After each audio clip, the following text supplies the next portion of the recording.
In the shadows of Europal's mountains, a forgotten people rose. They were the wolves of the forest, feared even by Rome. Guided by gods, armed with iron, united by fire. And across the Danube stood Rome, hungry for conquest. This is the story of the Dacians, the wolves who defied an empire.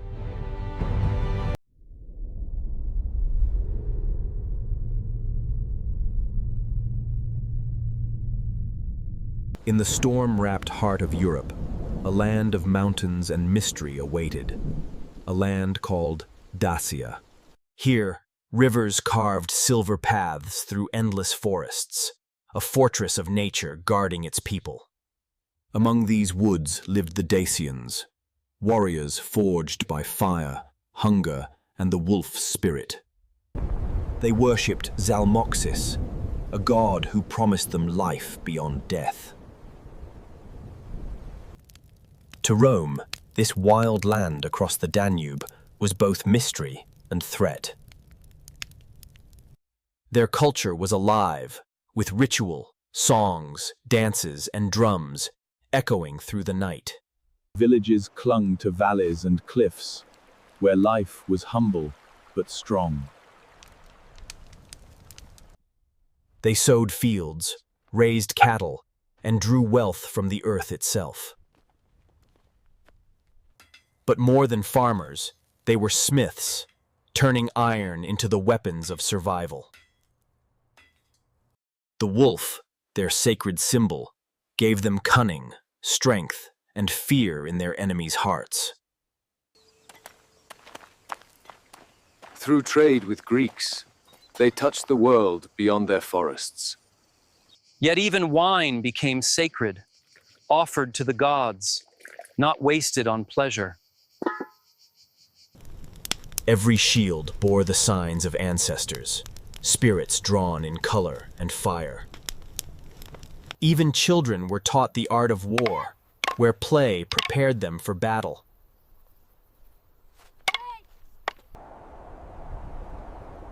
On mountaintops, they built strongholds, watchtowers against invaders.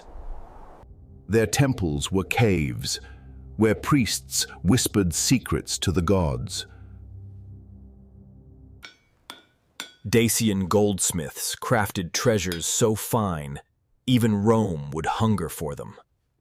The hunt itself was training for war, swift, fierce, and merciless.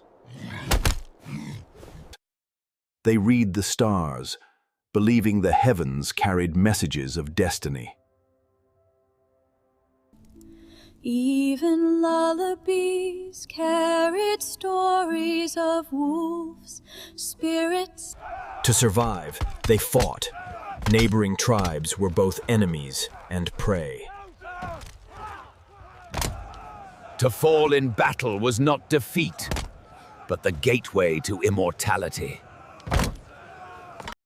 They buried their warriors with weapons, for the next life was another war.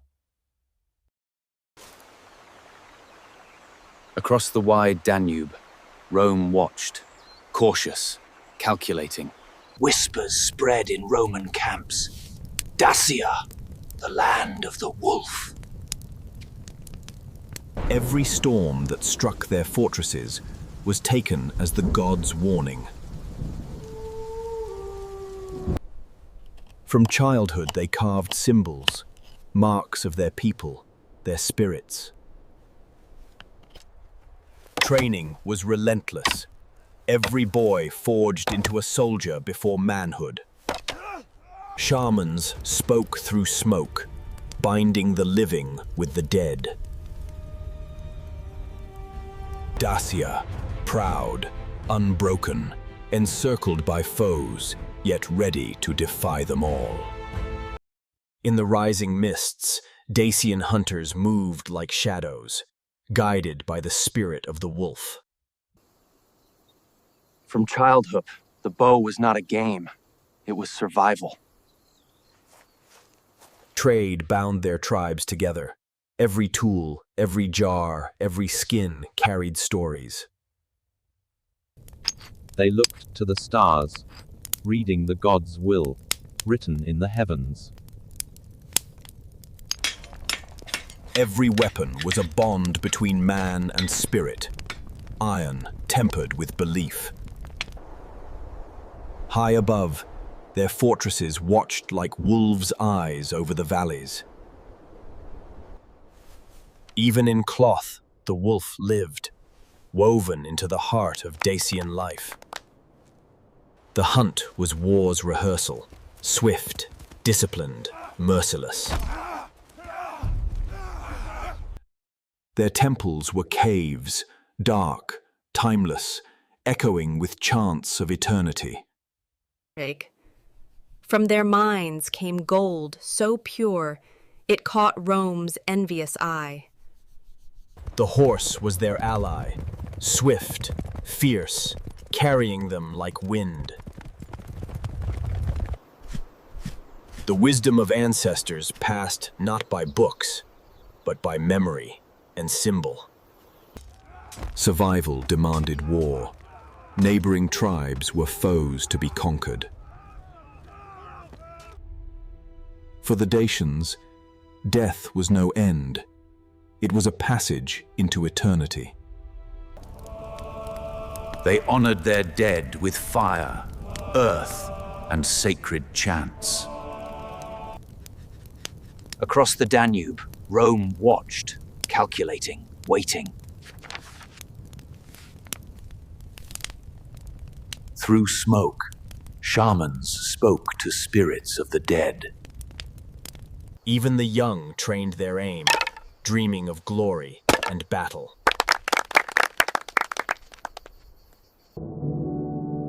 They saw the sky as a mirror, heaven above, heaven below. The wolf banner rose high, symbol of unity, strength, and defiance. Leaders were chosen not by birth alone, but by courage and vision. They stockpiled weapons, ever ready for the storms of war. Festivals echoed with fire and song, a bridge between men and gods. Hunt and harvest bound community, every meal a gift from spirits. Even their pottery carried symbols, circles of life, wolves of eternity. The night before war, steel sang louder than voices. In sacred groves, they offered blood to gods of earth and sky. Nature ruled them with kindness and fury. Gods spoke through storms. Legends kept alive the spirit of wolves, kings, and heroes. But Rome was growing, its shadow creeping ever closer to Dacia. From shadows of division, a new power began to rise. His name was Burebista, the man who would unite the Dacians.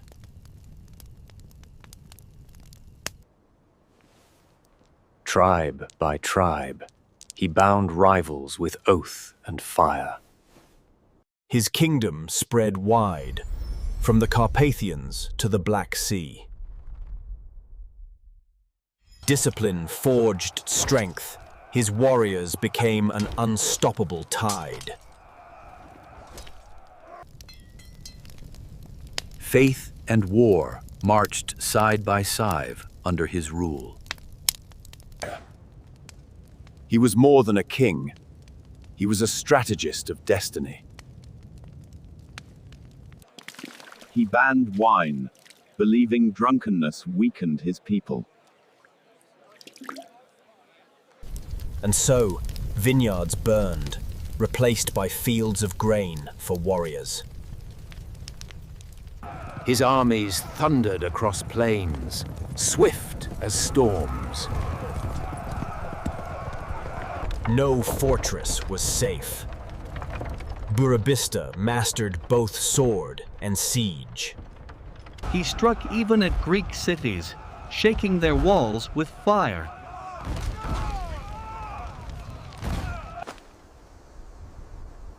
Each victory swelled his power and his legend. And Rome began to watch, nervous, wary, uncertain. To his people, he was not just a king. He was the living wolf. Kings and envoys sought his friendship, fearing his wrath. His influence stretched beyond borders, carried by swift messengers. He crushed rivals until none dared stand against him.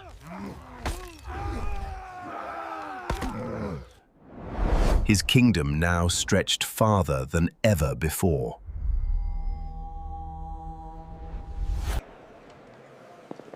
Whispers of Dacia reached Rome itself. Could this king rival Caesar? To his people, he was the chosen one, blessed by gods. Even Rome traded with him, wary yet dependent. Religion bound his warriors, fire uniting faith and steel. He sought counsel from seers, guided by visions of the divine. Even Greek scholars wrote of him, Burebista, Lord of the North. Rome prepared its legions, for a storm was brewing across the Danube. Their war cries, like wolves a night, shook enemies with fear. One man in Rome, Caesar, would soon cross paths with the Wolf King. The world edged toward a clash that could change history. And in that moment, the Dacians stood united, a force Rome could no longer ignore. A storm gathered. The Dacians and Rome were fated to collide. Rome's rising star, Caesar, was already reshaping the world. And in Dacia, Burebista's word became law, his people united in strength. Two leaders, worlds apart, yet on paths destined to meet. Rome's legions conquered westward, iron discipline in every step. In the east, the wolf warriors sharpened their blades, watching. Even the Senate whispered, "Could Dacia rise against Rome?" His fame traveled far, a shadow stretching across the continent. Caesar's victories shook the world. Gaul was his prize. And yet, Burebista gazed west, toward Rome itself. His empire grew vast, swallowing rival tribes in its path. He built an army that moved like fire across the land. Caesar's eyes turned east, probing the lands near Dacia. And Burebista, guided by priests, prepared for destiny. Rome forged steel for conquest. Dacia forged the Falx, a weapon feared even by legions. In Rome, Caesar defied the Senate. Civil war had begun. In Dacia, omens spoke of a coming clash with the eagle of Rome.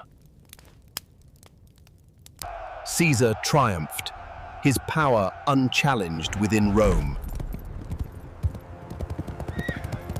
And yet, in the north, Burebista's star only burned brighter. Two worlds moved closer, an eagle and a wolf on a collision course. Caesar dreamed of expansion. His gaze turned toward Dacia. Burebista answered with steel. His armies stood ready.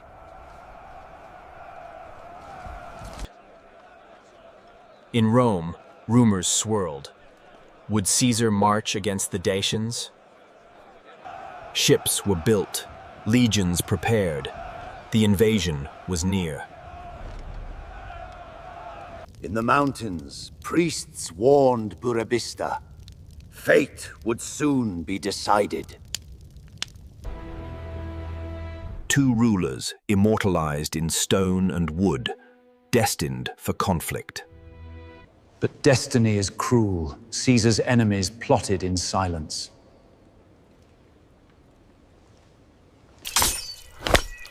And on the Ides of March, Caesar fell by Roman hands. In Dacia, Burebista too would soon meet betrayal, the clash that never came. By 44 BC, Burebista stood at the height of his power. But in his court, whispers of betrayal began to grow. Ambition and envy poisoned the hearts of men closest to him. His empire stretched from the Black Sea to the Tisa River.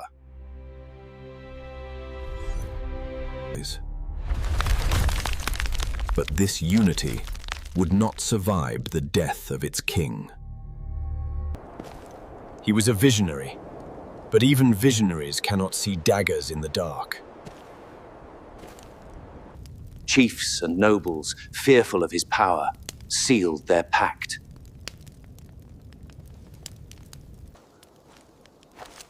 Even on the morning of betrayal, he dreamed of a united Dacia. But that dream died in blood and silence. The king of the Dacians fell, struck down by his own. The wolf was slain, not by Rome, but by betrayal within. With no chosen successor, chaos spread like fire. From one kingdom came many. The empire shattered into pieces. Every chieftain crowned himself king, and unity was lost. Brother fought brother, weakening the nation from within. Rome saw the cracks and waited for the right moment. For the common people, loyalty fractured.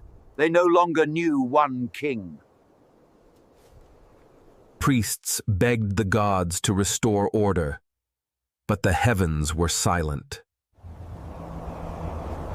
Trade faltered, wealth diminished, the golden age was gone. The people suffered most, caught in endless tribal wars.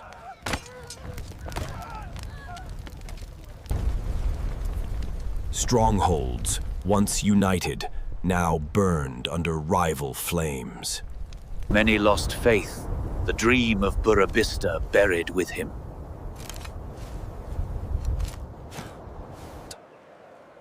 Meanwhile, Rome grew stronger, its gaze fixed on the fractured Dacians. A generation grew up in ruins, inheriting only fragments. By 37 BC, Dacia was no longer one, it was many. Rome celebrated quietly. Its greatest rival had destroyed itself. They raised their cups, knowing time was now on Rome's side. But the Dacians, though divided, still carried the spirit of the wolf. A flicker of hope remained, that one day unity might rise again. An empire once mighty was broken, its future uncertain. With the great king gone, the throne of Dacia stood empty. Ambitious lords crowned themselves kings, each claiming his legacy. From unity came division. 4 kingdoms rose where once there was one. Instead of fighting Rome, they turned their blades on each other. The common people bore the weight of their leaders' pride. Across the Danube, Rome watched with patient eyes. They saw weakness, and weakness was opportunity.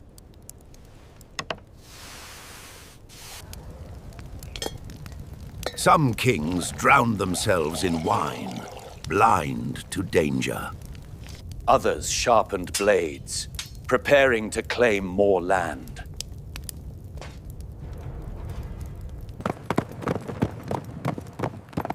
Rome spread its influence through letters, promises, and gold.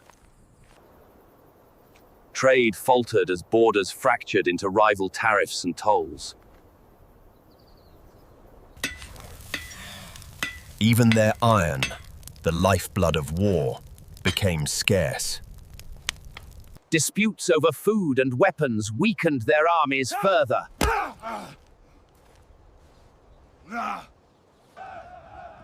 Meanwhile, Rome built fortresses of stone, step by step, closer to Dacia.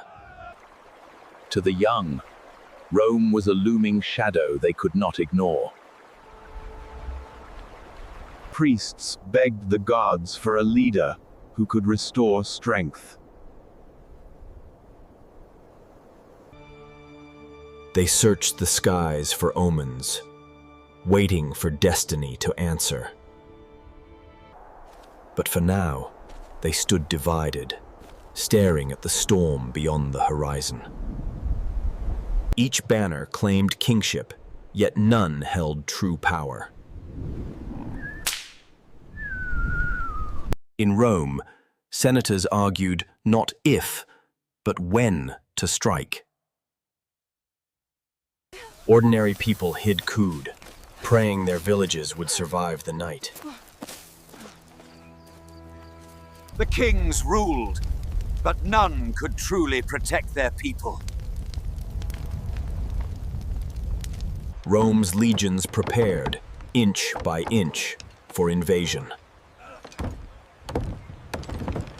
The children still carried the spirit of the wolf, untamed, unbroken.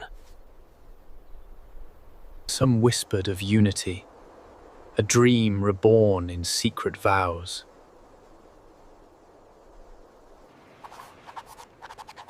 Rome recorded every weakness, every division. But warriors still trained, refusing to surrender their land.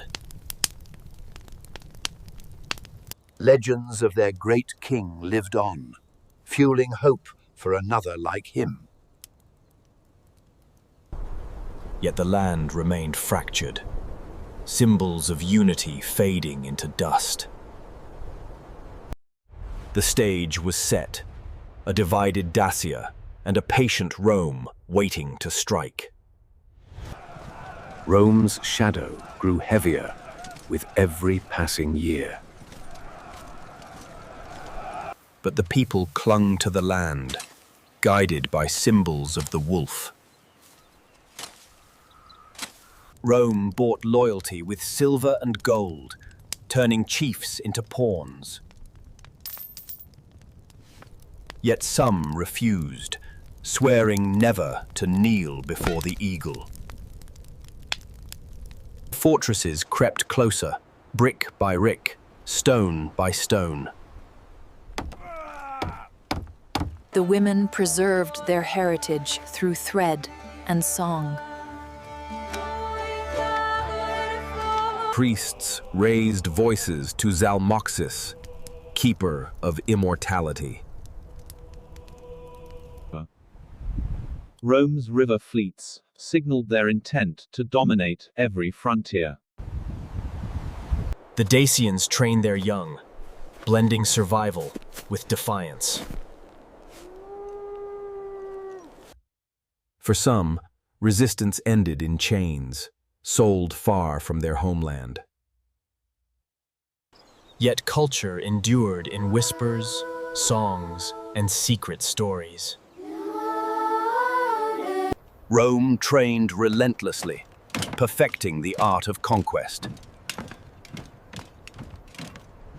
But the Falx still gleamed, a weapon Rome had learned to fear.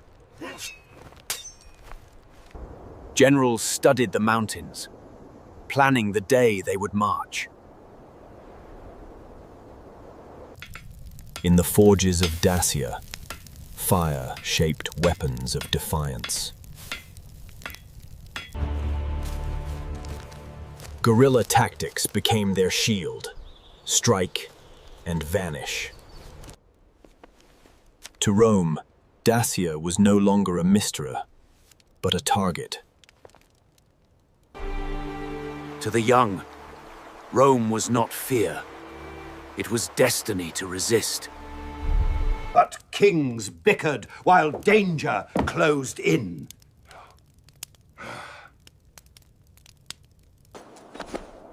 Still, voices rose calling for unity, for a new leader.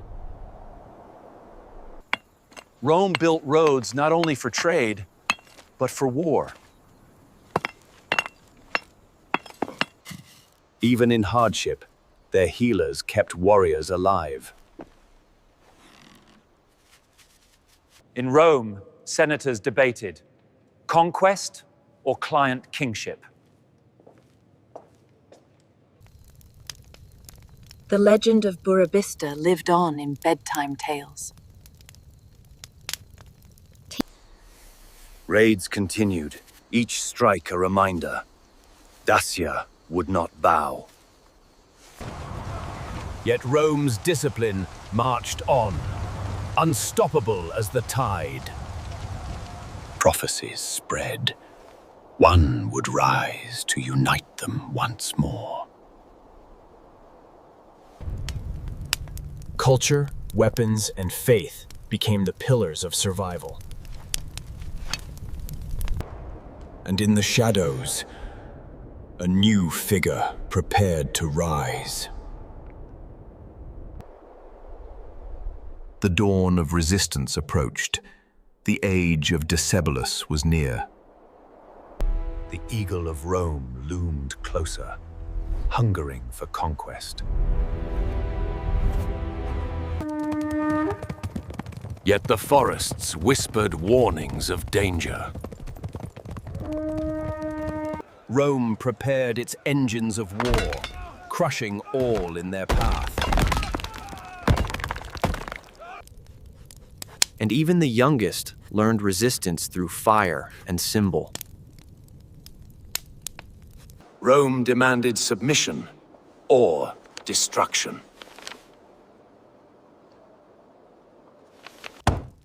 The tribes roared with defiance. Unity still fragile, yet unbroken. In secret, prayers grew louder, for a savior, for a king. The river became a line of fire. Rome on one side, Dacia on the other. The order was given! The North must fall! But Dacia stood tall, defiant against the coming storm. In silence, a new leader prepared to rise. A warrior destined to unite the tribes. The march of Rome was unstoppable.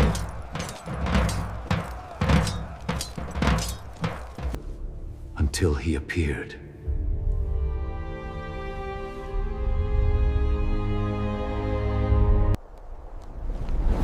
From shadows to legend, the rise of Decebalus was about to begin. And so ends the story of the Dacians, for now. Next chapter, the rise of Decebalus. Like, share, and subscribe to follow the epic journey of the Dacians.